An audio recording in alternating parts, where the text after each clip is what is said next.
Vakin och sovin, skálslegin dofin, ég reyni alla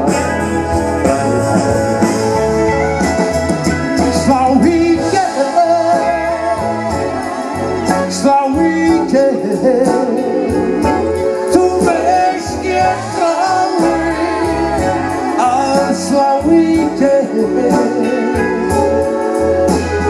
Vakin og sofin,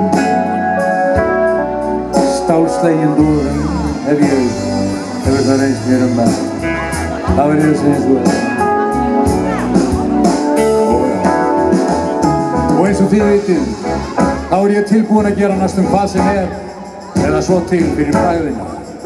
Nema auðvitað þetta eina sem að verst fyrir öllum heiðarlegum og sannkristnum mönnum, og það að koma nakinn fram.